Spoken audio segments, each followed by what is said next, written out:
मेरे मित्रों नमस्कार। आपका हमारे चैनल सोच बदलो देश तुम्हारा है पर स्वागत है। आज मित्रों हम नमस्कार शब्द पर चर्चा करेंगे कि नमस्कार करने का प्रचलन कब से शुरू हुआ और इसको शुरू करने वाले कौन थे। नमस्कार करने की कला कहाँ से आई। तो वीडियो को शुरू करते हैं।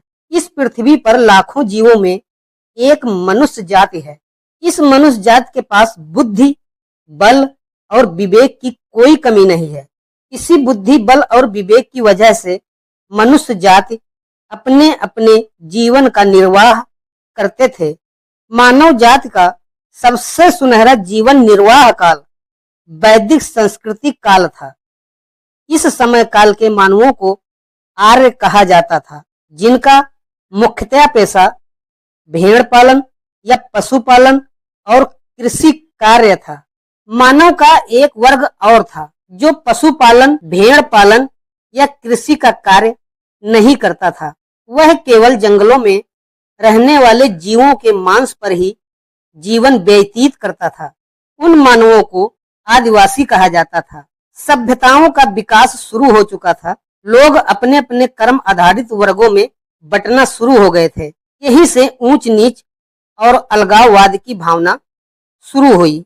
इस ऊंच नीच और अलगाववाद की भावना ने अपने आप को श्रेष्ठ दिखाने के चक्कर में अपने अपने कुल और गोत्रों का यशोगान करना शुरू कर दिए और तरह तरह के युक्तियां सोच सोच कर प्रयोग में लाने लगे। इन्हीं युक्तियों में एक नमस्कार शब्द था। जब मानो एक दूसरे के सामने जाता था तो दोनों हाथ जोड़कर नमस्कार करता था, जिससे सामने वाले को बिना बताए यह पता चल सके कि वह कौन से कुल गोत्र का है। बाद में इन्हीं आर्य मानवों ने ओम का चिन्ह और स्वास्तिक चिन्ह का भी प्रयोग किया, जो आज भी है और शायद आगे भी रहेगा। इस नमस्कार करने की कला को समझने के लिए हमें वैदिक संस्कृति काल के बीता हुआ समय के झरोखों में देखना पड़ेगा। तो चलें वैदिक संस्कृत काल के बीते हुए समय को देखने या समझने के लिए। वैदिक आर्यों का यह मत था कि हमारे पूर्वज शुरुआत में भेड़ पालन करते थे और भेड़ों की सुरक्षा के लिए उन्होंने नर भेड़ के सींग समेत सिर से एक शस्त्र बनाया था। उस शस्त्र को त्रिशूल का नाम दिया गया था और इस त्रिशूल को बनाने वाले हमारे पूर्वज शिव जी थे। इस त्रिशूल में डमरू बांधकर हमारे पूर्वज शिव जी नृत्य करते थे, जिसे तांडव नृत्य कहा जाता है। इस तांडव नृत्य के पीछे का कारण यह था कि जब हमारे पूर्वज जंगलों, नदियों में भेड़ चराते थे तो हिंसक जानवरों का भय बना रहता था। जब कोई हिंसक जानवर भेड़ों के पास उन पर हमला करने की फिराक में आते तो हमारे पूर्वज त्रिशूल से बंधे डमरू के साथ जोर शोर से चक्र घिन्नी की तरह घूमते और त्रिशूल को भी घुमाते, जिससे डमरू की आवाज भी आती थी। हिंसक जानवर मानव का यह रूप देखकर डर के मारे भाग जाता था। यही तांडव नृत्य कहा जाता था। इस नृत्य को भारत के गांवों में आज भी बाना नृत्य कहा जाता है। इसी त्रिशूल से पहाड़ों पर चढ़ने का कार्य आसान हो जाता था, क्योंकि त्रिशूल के एक मुड़े हुए सिरे को पहाड़ों की दरार में फंसाकर लाठी के सहारे चढ़ा जा सकता था और इसी त्रिशूल से मानव अपनी भेड़ों के लिए पेड़ की टहनी या पत्तियों को तोड़ा करता था। त्रिशूल की बनावट भी अजीबोगरीब थी। त्रिशूल के बीच वाला भाग नुकीला तथा दोनों किनारे के सिरे के भाग टेढ़े होते थे। इसका मतलब साफ है कि भेड़ पालने वाले मानव हिंसक नहीं थे, बल्कि दयालु भी थे, क्योंकि भूल चूक में अगर त्रिशूल किसी जानवर को लग भी जाए तो वह मरता नहीं था, क्योंकि त्रिशूल के बीच वाला नुकीला सिरा थोड़ा ही किसी जानवर को भेद सकता था, क्योंकि दो तरफ के सिरे टेढ़े होने की वजह से पूरा त्रिशूल अंदर नहीं घुसता था और इसकी नौबत आती भी नहीं थी, क्योंकि डमरू साथ होने की वजह से वैसे ही हिंसक जानवर भाग जाया करते थे। वहीं दूसरी तरफ जो मानव भेड़ नहीं पालते थे केवल दूसरे जीवों के मांस पर ही आश्रित जीवन जीते थे, उनके पास केवल एक नुकीला शस्त्र ही होता था, जिसको हम भाला कहते हैं। वह मानो भाला फेंक कर शिकार को मारने का कार्य करते थे। ऐसे मानवों को आदिवासी कहा जाता था। इसलिए मानव पहले ही दो वर्गों में बटा था। जो भेड़ पालन वाले मानव थे, वही लोग बाद में बस्तियों में रहकर कृषि कार्य प्रारंभ किया। समय बीतने के साथ साथ समाज तीन वर्गों में बट गया। पशुपालन वाले मानव, कृषि कार्य करने वाले मानव और जंगलों के हिंसक आदिवासी मानव।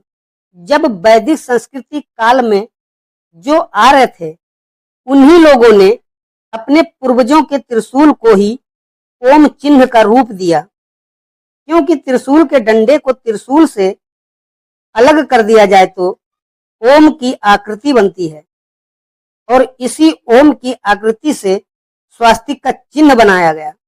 इसी स्वास्तिक के चिन्ह को गौर से देखो।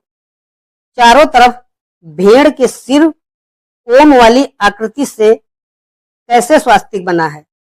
और मजेदार बात यह है कि इसी स्वास्तिक के बीच में देखो, चार भेड़ें नजर आएंगी, जिनकी आंखें भी हैं। इतना गूढ़ रहस्य वैदिक आर्यों का कमाल है भाई। तो जब वैदिक काल में ऊंच नीच या अलगाववाद भावना पनपी थी, तब यही आर्य अपनी पहचान हेतु ओम के चिन्ह और स्वास्तिक चिन्हों को इस्तेमाल किया करते थे। लेकिन इन दो चिन्हों से घर में तो आकृति बनाकर दर्शाया जा सकता था, लेकिन बाहर कहीं जाने पर कैसे साबित करते कि हम आर्य हैं।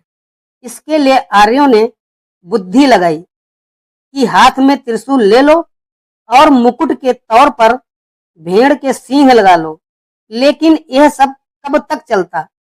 8, 10, 20, 50 पीढ़ियां बीती, तो उन्होंने यह अपने त्रिशूल से निकले ओम और स्वास्तिक चिन्ह की बारीकियों को पकड़ा कि ओम के बीच यानी त्रिशूल के बीच का नुकीला हिस्सा कैसे हाथ जोड़ता हुआ आकृति है। आप भी जरा गौर से देखिए, सच तक पहुंचने की कोशिश करो।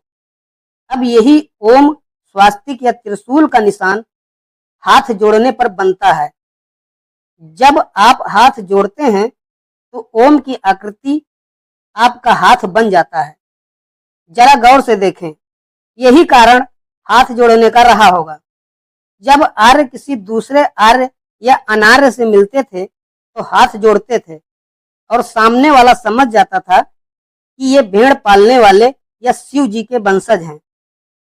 अब इन सब आर्यों को यह बताने की जरूरत नहीं पड़ती थी कि हम आर्य हैं या अनार्य। धीरे धीरे सदियां बीती, युग बदला, समय बदला, और हाथ जोड़ने की प्रथा तब से अभी तक चली आ रही है। अब यही वैदिक आर्य अलग अलग बस्तियां बनाकर रह रहे थे, जिन्हें गढ़ कहा जाता था, और इन्हीं गढ़ों के आर्यों को गड़रिया। तो भैया, हम भी हाथ जोड़कर आपको नमस्कार करके अपनी पहचान बता रहे हैं, क्योंकि बताने की जरूरत नहीं है। इसी हाथ जोड़ने की आकृति में हमारा धर्म, कुल, वंश, गोत्र, कर्म सब छुपा है। तो मित्रों, वीडियो कैसी लगी? मित्रों, मेरी वीडियो पूरा देखा करें, क्योंकि मैं अपनी वीडियो में मुख्य बात जो आपको समझाना चाहता हूँ, वह वीडियो के किसी भी भाग में जिक्र कर सकता हूँ। आप सभी मेरे चैनल को समर्थन दें, कमेंट्स, लाइक, शेयर और सब्सक्राइब जरूर करें, ताकि हम आपके ऐसे ही रहस्य से भरे विचारों को आपके सामने लाता रहूं। ऐसा जब आप करते हैं तो हमको गड़रिया समाज या सनातनी पर बड़ा गर्व होता है कि हम अभी जिंदा हैं। हमारे समाज को दबाने वाले आए और चले गए। तो मित्रों, वीडियो देखने के लिए धन्यवाद। हर हर महादेव। जय श्री कृष्ण, जय श्री राम।